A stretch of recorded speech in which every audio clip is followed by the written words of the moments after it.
ಜೈ ರಾಮಕೃಷ್ಣ. ನಮಸ್ತೆ. ಸ್ವಾಮಿ ವಿವೇಕಾನಂದರ ಪತ್ರಮಾಲೆ ಗ್ರಂಥಾಧ್ಯಯನಕ್ಕೆ ತಮ್ಮೆಲ್ಲರಿಗೂ ಸ್ವಾಗತ. ಪತ್ರ 25 ಶ್ರೀ ಅಳಸಿಂಗ ಪೆರುಮಾಳ್ ಅವರಿಗೆ. ಯಾಕೋಹಾಮ 10ನೇ ಜುಲೈ 1893. ಪ್ರಿಯ ಅಳಸಿಂಗ, ಬಾಲಾಜಿ, ಜಿಜಿ ಮತ್ತು ನನ್ನ ಎಲ್ಲ ಮದ್ರಾಸ್ ಸ್ನೇಹಿತರಿಗೆ, ನನ್ನ ಸಂಚಾರದ ವಿಷಯವನ್ನು ಕುರಿತು ನಿಮಗೆ ಆಗಾಗ ತಿಳಿಸದೇ ಇರುವುದಕ್ಕೆ ಕ್ಷಮಾಪಣೆ ಬೇಡುವೆನು. ಪ್ರತಿನಿತ್ಯವೂ ಬಿಡುವಿಲ್ಲದ ಕೆಲಸ, ವಿಶೇಷವಾಗಿ ನನಗಂತೂ ಪದಾರ್ಥಗಳನ್ನು ಸಂಗ್ರಹ ಮಾಡಿ ಅವುಗಳನ್ನು ಕಾಪಾಡುವ ಜೀವನ ಹೊಸದು. ಆದ್ದರಿಂದ ನನ್ನ ಶಕ್ತಿ ಎಷ್ಟೋ ವ್ಯಯವಾಗುವುದು. ಇದು ನಿಜವಾಗಿಯೂ ವಿಪರೀತ ತೊಂದರೆ. ಬೊಂಬಾಯಿಯಿಂದ ಕೊಲಂಬೋ ಮುಟ್ಟಿದೆವು. ನಮ್ಮ ಜಹಜು ಸುಮಾರು ಹಗಲೆಲ್ಲ ಬಂದರಿನಲ್ಲಿತ್ತು. ಈ ಸಮಯದಲ್ಲಿ ಪಟ್ಟಣವನ್ನು ನೋಡುವುದಕ್ಕೆ ಹೊರಟೆವು. ಗಾಡಿ ಮಾಡಿಕೊಂಡು ರಸ್ತೆಯಲ್ಲಿ ಹೊರಟೆವು. ಒಂದು ಮಂದಿರ, ಅದರಲ್ಲಿ ದೊಡ್ಡ ಬುದ್ಧನ ವಿಗ್ರಹ ಒರಗಿಕೊಂಡು ನಿರ್ವಾಣ ಸ್ಥಿತಿಯಲ್ಲಿದೆ. ಇದೊಂದೇ ನನಗೆ ಜ್ಞಾಪಕದಲ್ಲಿರುವುದು. ಮುಂದಿನ ನಿಲ್ದಾಣವೇ ಪೆನಾಂಗ್.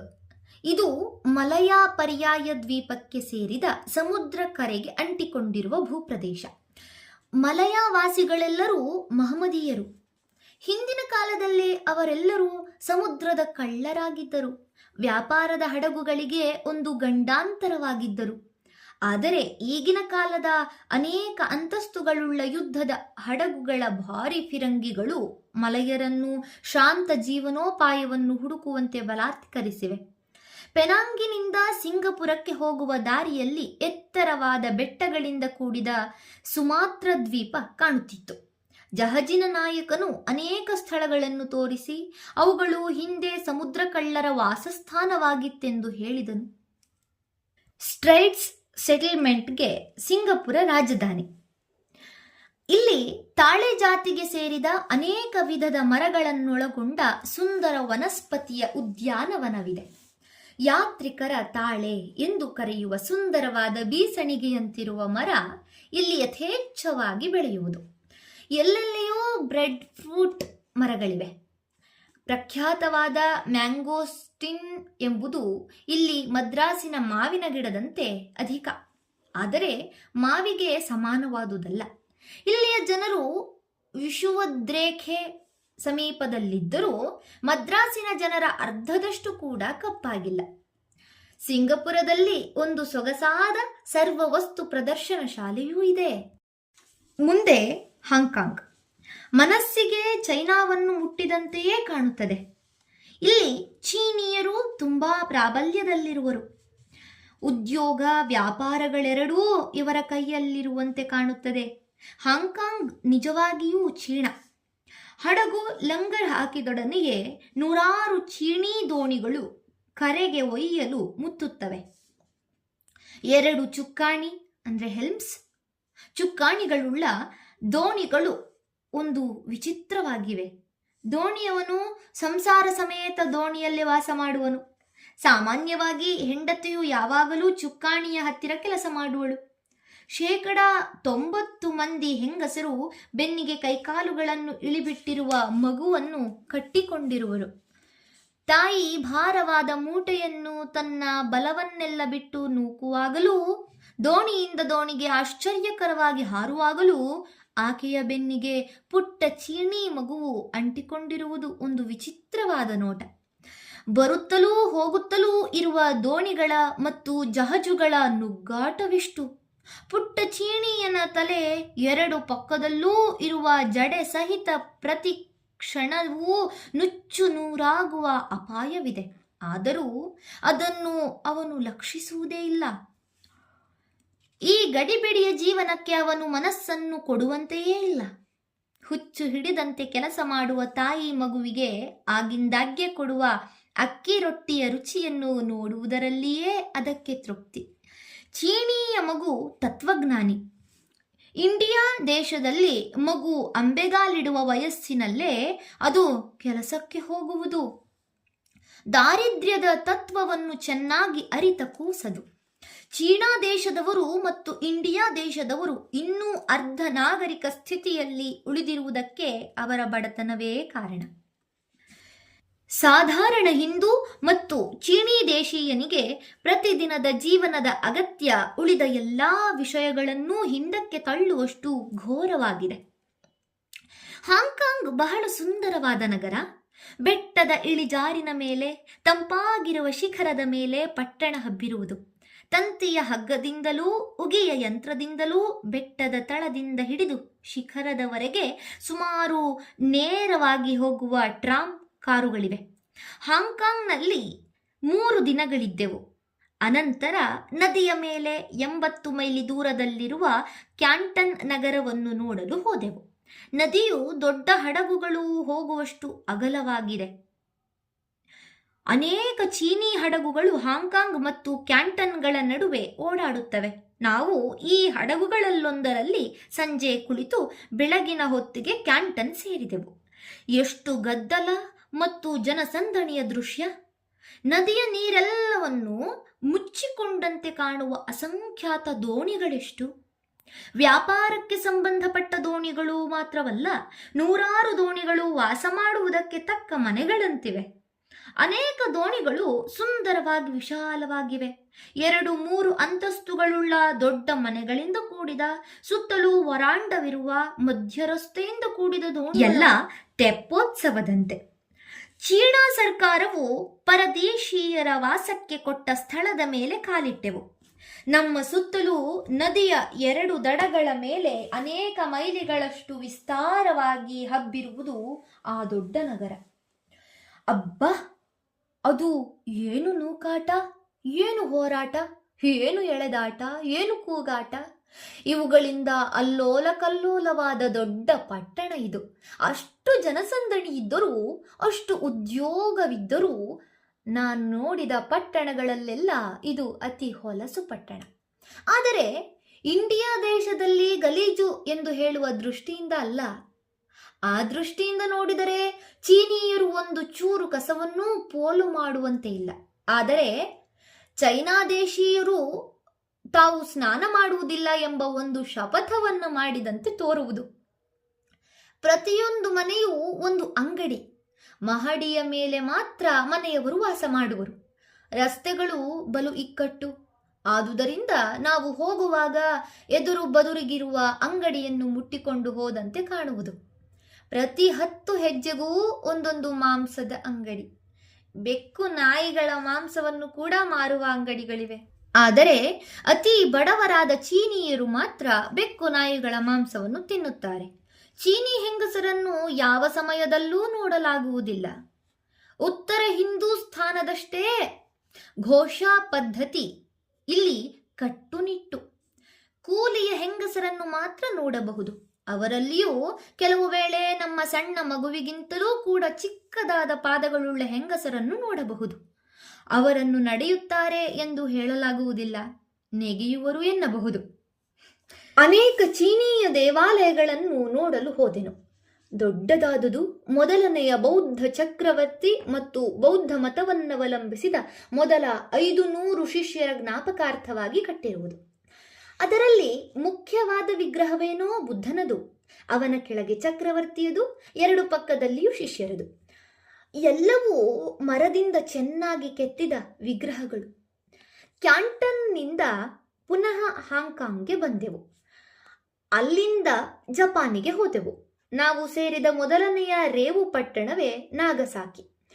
ಕೆಲವು ಗಂಟೆಗಳ ಕಾಲ ಅಲ್ಲಿಳಿದು ಪಟ್ಟಣವನ್ನು ನೋಡಲು ಗಾಡಿಯಲ್ಲಿ ಹೊರಟೆವು. ಏನು ವ್ಯತ್ಯಾಸ! ಜಪಾನೀಯರು ಜಗತ್ತಿನಲ್ಲಿ ಅತ್ಯಂತ ಶುಚಿಯಾದ ಜನಾಂಗಗಳಲ್ಲಿ ಒಬ್ಬರು. ಇಲ್ಲಿ ಪ್ರತಿಯೊಂದೂ ಶುಚಿಯಾಗಿದೆ, ಚೊಕ್ಕಟವಾಗಿದೆ. ಇಲ್ಲಿರುವ ರಸ್ತೆಗಳು ಮುಕ್ಕಾಲು ಪಾಲೆಲ್ಲ ವಿಶಾಲವಾಗಿವೆ, ನೇರವಾಗಿವೆ, ವ್ಯವಸ್ಥಿತವಾಗಿವೆ. ಅವರ ಸಣ್ಣ ಮನೆಗಳು ಹಕ್ಕಿಯ ಪಂಜರದಂತಿವೆ. ಯಾವಾಗಲೂ ಹಸುರಾಗಿರುವ ದೇವದಾರು ಮರಗಳು, ನಿಬಿಡವಾದ ಬೆಟ್ಟಗಳು ಸಾಮಾನ್ಯವಾಗಿ ಪ್ರತಿಯೊಂದು ಹಳ್ಳಿಯ ಮತ್ತು ಊರಿನ ಹಿನ್ನೆಲೆಯಾಗಿವೆ. ಜಪಾನೀಯರು ಕುಳ್ಳರು. ಅವರ ದೇಹದ ಬಣ್ಣ ಸುಂದರವಾಗಿದೆ. ಉಟ್ಟ ಬಟ್ಟೆ ಒಂದು ವಿಚಿತ್ರವಾಗಿದೆ. ಅವರ ನಡೆನುಡಿಗಳು, ಹಾವಭಾವಗಳು ಎಲ್ಲ ಸುಂದರವಾಗಿ ತೋರುತ್ತವೆ. ಜಪಾನ್ ದೇಶವೇ ಒಂದು ಸುಂದರ ದೃಶ್ಯಗಳ ತವರೂರು. ಪ್ರತಿಯೊಂದು ಮನೆಯ ಹಿಂದೆಯೂ ಒಂದು ಸುಂದರ ತೋಟವಿದೆ. ಜಪಾನಿಯರ ರೀತಿಯಂತೆ ಅಲ್ಲಿ ಸಣ್ಣ ಗಿಡಗಳು, ಹುಲ್ಲು ಮಡಿಗಳು, ಕೃತಕ ಜಲಾಶಯಗಳು, ಅದರ ಮೇಲೆ ಸಣ್ಣ ಕಲ್ಲಿನ ಸೇತುವೆಗಳು ಇವುಗಳಿಂದ ಅಲಂಕರಿಸಿರುವರು. ನಾಗಸಾಕಿಯಿಂದ ಕೋಬೆಗೆ ಹೋದೆವು. ಇಲ್ಲಿ ನಾನು ಜಹಜನ್ನು ಬಿಟ್ಟು ಜಪಾನ್ ದೇಶದ ಒಳಭಾಗವನ್ನು ನೋಡಬೇಕೆಂದು ಯಾಕೋಹಾಮಕ್ಕೆ ಭೂಮಾರ್ಗವನ್ನು ಹಿಡಿದೆನು.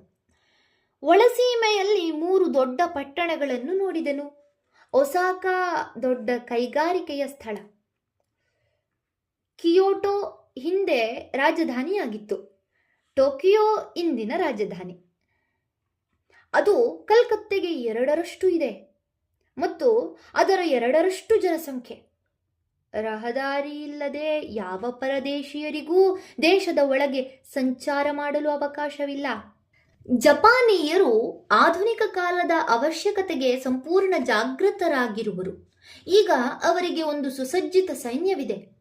ಅವರ ಒಬ್ಬ ಸೈನ್ಯಾಧಿಕಾರಿಯೇ ಕಂಡುಹಿಡಿದ ಫಿರಂಗಿಗಳಿಂದ ಸಜ್ಜಿತರಾಗಿರುವುದು.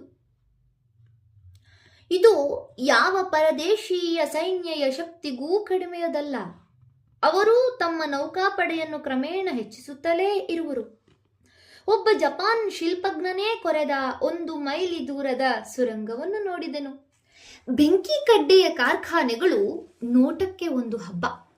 ಅವರು ತಮಗೆ ಬೇಕಾಗುವ ಸಾಮಾನೆಲ್ಲವನ್ನೂ ತಮ್ಮ ದೇಶದಲ್ಲೇ ತಯಾರಿಸುತ್ತೇವೆಂದು ಹಠತೊಟ್ಟಿರುವರು. ಚೀನಾ ಮತ್ತು ಜಪಾನುಗಳ ನಡುವೆ ಆಗಲೇ ಜಪಾನಿನ ಹಡಗುಗಳ ಸಾಲು ಓಡಾಡುತ್ತಿವೆ. ಶೀಘ್ರದಲ್ಲಿಯೇ ಯಾಕೋಹಾಮ ಮತ್ತು ಬೊಂಬಾಯಿ ನಡುವೆ ಹಡಗನ್ನು ನಡೆಸುವ ಯೋಜನೆ ಇದೆ. ಇಲ್ಲಿ ಅನೇಕ ಗುಡಿಗಳನ್ನು ನಾನು ನೋಡಿದೆನು. ಪ್ರತಿಯೊಂದು ಗುಡಿಯಲ್ಲೂ ಹಳೆಯ ಬಂಗಾಳಿ ಲಿಪಿಯಲ್ಲಿ ಬರೆದ ಸಂಸ್ಕೃತ ಮಂತ್ರಗಳಿವೆ. ಎಲ್ಲಿಯೋ ಕೆಲವು ಪೂಜಾರಿಗಳಿಗೆ ಮಾತ್ರ ಇಲ್ಲಿ ಸಂಸ್ಕೃತ ಗೊತ್ತಿದೆ. ಆದರೂ ಅವರು ಬಹಳ ಬುದ್ಧಿಶಾಲಿಗಳು. ಮುಂದುವರಿಯಬೇಕೆಂಬ ಉತ್ಸಾಹ ಪೂಜಾರಿಗಳಿಗೂ ಹಿಡಿದಿರುವುದು. ಜಪಾನೀಯರ ವಿಷಯದಲ್ಲಿ ನನ್ನ ಅಭಿಪ್ರಾಯವನ್ನೆಲ್ಲ ಒಂದು ಸಣ್ಣ ಪತ್ರದಲ್ಲಿ ಬರೆಯುವುದಕ್ಕೆ ಆಗುವುದಿಲ್ಲ. ನಮ್ಮ ದೇಶದ ಹಲವು ಯುವಕರು ಜಪಾನಿಗೆ ಪ್ರತಿ ವರ್ಷವೂ ಭೇಟಿ ಕೊಡಬೇಕೆಂಬುದೇ ನನ್ನ ಆಸೆ. ಉತ್ತಮವೂ ಭವ್ಯವೂ ಆದ ಆದರ್ಶಗಳಿಗೆ ಭಾರತ ತವರೂರು ಎಂದು ಅವರು ಇನ್ನೂ ತಿಳಿದಿರುವರು. ಆದರೆ ನೀವು ಏನಾಗಿದ್ದೀರಿ? ಒಣ ಹರಟೆಯಲ್ಲಿ ಜೀವನವನ್ನೆಲ್ಲ ಕಳೆಯುವಿರಿ. ಬರಿಯ ಮಾತಾಳಿಗಳು ನೀವು. ಬನ್ನಿ, ಈ ಜನರನ್ನು ನೋಡಿ. ನಿಮ್ಮ ದೇಶಕ್ಕೆ ಹಿಂದಿರುಗಿ ನಾಚಿಕೆಯಿಂದ ಮುಖ ಮುಚ್ಚಿಕೊಳ್ಳಿ. ನೀವೆಲ್ಲರೂ ಅರುಳು ಮರುಳು ಮುದುಕರು. ಹೊರಗೆ ಬಂದರೆ ಜಾತಿ ಕೆಡುವುದು. 100 ವರ್ಷಗಳಿಂದ ಎಡೆಬಿಡದೆ ಬೆಳೆದು ಕಲ್ಲಾದ ಮೂಢ ನಂಬಿಕೆಯ ಹೊರೆಯನ್ನು ತಲೆಯ ಮೇಲೆ ಹೊತ್ತಿರುವಿರಿ.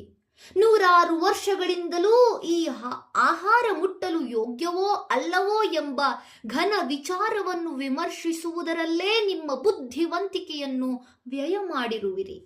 ಅನೇಕ ಶತಮಾನಗಳ ಸಾಮಾಜಿಕ ದಬ್ಬಾಳಿಕೆಯಿಂದ ನಿಮ್ಮ ಮನುಷ್ಯತ್ವವೆಲ್ಲವೂ ವ್ಯಯವಾಗಿದೆ. ನೀವು ಈಗ ಏನಾಗಿದ್ದೀರಿ? ಯಾವ ಮಹತ್ ಕಾರ್ಯವನ್ನು ಮಾಡುತ್ತಿದ್ದೀರಿ? ಪುಸ್ತಕವನ್ನು ಕೈಯಲ್ಲಿ ಹಿಡಿದುಕೊಂಡು ಸಮುದ್ರದ ದಡದ ಮೇಲೆ ಓಡಾಡುವುದು, ಐರೋಪ್ಯರು ಬರೆದ ಕೆಲವು ವಿಷಯಗಳನ್ನು ಓದುವುದು, ಅದನ್ನು ಅರಗಿಸಿಕೊಳ್ಳದೆ ಅದನ್ನೇ ಗಿಳಿಯಂತೆ ಮಾತಾಡುವಿರಿ.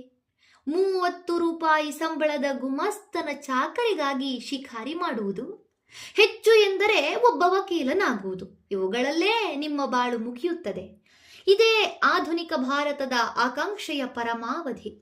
ಹೊಟ್ಟೆಗಿಲ್ಲದೆ ಅಳುತ್ತಾ ಹಿಟ್ಟಿಗೆ ಕಾಡುವ ಮಕ್ಕಳ ಪಡೆ ಪ್ರತಿಯೊಬ್ಬ ವಿದ್ಯಾರ್ಥಿಯ ಹಿಂದೆ. ನಿಮ್ಮನ್ನು, ನಿಮ್ಮ ಪುಸ್ತಕಗಳನ್ನು, ಗೌರವದ ನಿಲುವಂಗಿಯನ್ನು ಅಂದರೆ ಯೂನಿವರ್ಸಿಟಿ ಗೌನ್ಸ್, ನಿಮ್ಮ ಯೋಗ್ಯತಾ ಪತ್ರಗಳನ್ನು ಮುಳುಗಿಸುವಷ್ಟು ನೀರಿಲ್ಲವೇ ಕಡಲಲ್ಲಿ? ಮುಂದೆ ಬನ್ನಿ ಪುರುಷ ಸಿಂಹರಾಗಿ. ಪುರೋಭಿವೃದ್ಧಿಗೆ ಯಾವಾಗಲೂ ಕಂಟಕಪ್ರಾಯರಾದ ಪುರೋಹಿತರನ್ನು ಹೊಡೆದಟ್ಟಿ. ಅವರೆಂದಿಗೂ ತಿದ್ದಿಕೊಳ್ಳಲಾರರು. ಅವರ ಹೃದಯ ವಿಶಾಲ ಆಗಲಾರದು. ಅನೇಕ ಶತಮಾನಗಳಿಂದ ಬಂದ ಮೂಢ ನಂಬಿಕೆ ಮತ್ತು ಕಿರುಕುಳದ ಮಕ್ಕಳವರು. ಮೊದಲು ಅವರನ್ನು ಆಚೆಗೆ ಅಟ್ಟಿ. ಮುಂದೆ ಬನ್ನಿ ಧೀರರಾಗಿ. ಸಣ್ಣ ಬಿಲಗಳಿಂದ ಹೊರಗೆ ಬನ್ನಿ. ವಿಶಾಲವಾದ ಜಗತ್ತನ್ನು ಸುತ್ತಲೂ ನೋಡಿ. ಇತರ ರಾಷ್ಟ್ರಗಳು ಹೇಗೆ ಮುಂದುವರಿಯುತ್ತಿವೆ ಎಂಬುದನ್ನು ನೋಡಿ. ನೀವು ಮಾನವರನ್ನು ಪ್ರೀತಿಸುವಿರೇನು? ನಿಮ್ಮ ದೇಶವನ್ನು ಪ್ರೀತಿಸುವಿರೇನು? ಹಾಗಾದರೆ ಬನ್ನಿ, ಉತ್ತಮವಾದ ಭವ್ಯ ಜೀವನಗಳ ಆದರ್ಶಗಳಿಗೆ ಹೋರಾಡೋಣ. ನಿಮ್ಮ ಪ್ರಿಯ ಸ್ನೇಹಿತರು, ಹತ್ತಿರದ ಬಂಧುಗಳು ಕಂಬನಿಗರೆದರೂ ತಿರುಗಿ ನೋಡದಿರಿ. ಎಂದಿಗೂ ಹಿಂದಿರುಗದಿರಿ. ಯಾವಾಗಲೂ ಮುಂದೆ ಮುಂದೆ. ಭಾರತ ಮಾತೆಗೆ ಕನಿಷ್ಠ ಪಕ್ಷ 1,000 ಯುವಕರ ಬಲಿಯಾದರೂ ಬೇಕು. ಪುರುಷ ಸಿಂಹರು ಮೂರ್ಖರಲ್ಲ, ಮನಸ್ಸಿನಲ್ಲಿಡಿ. ಪುರೋಗಮನ ವಿರುದ್ಧವಾದ ನಿಮ್ಮ ಸಂಸ್ಕೃತಿಯನ್ನು ಒಡೆಯಲು ಒಂದು ಆಯುಧವಾದ ಆಂಗ್ಲ ಸರ್ಕಾರವನ್ನು ದೇವರೇ ಭರತಖಂಡಕ್ಕೆ ತಂದಿರುವನು. ಆಂಗ್ಲೇಯರು ಬಂದು ನಿಲ್ಲುವುದಕ್ಕೆ ಮೊಟ್ಟ ಮೊದಲು ಸಹಾಯ ಮಾಡಿದ ಜನರನ್ನು ಮದ್ರಾಸ್ ಒದಗಿಸಿರುವುದು.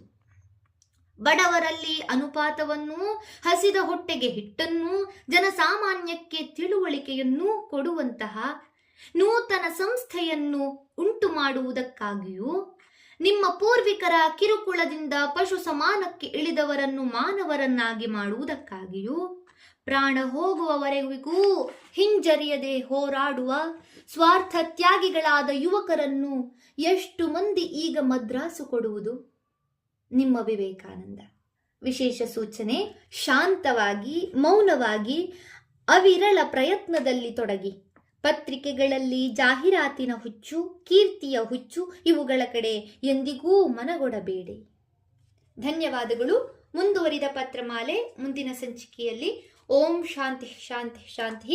ಹರಿ ಓಂ ತತ್ಸತ್. ಶ್ರೀರಾಮಕೃಷ್ಣಾರ್ಪಣಮಸ್ತು. ಸರ್ವೇ ಜನ ಸುಖಿನೋ ಭವಂತು. ಜೈ ಶ್ರೀಮಾತಾ.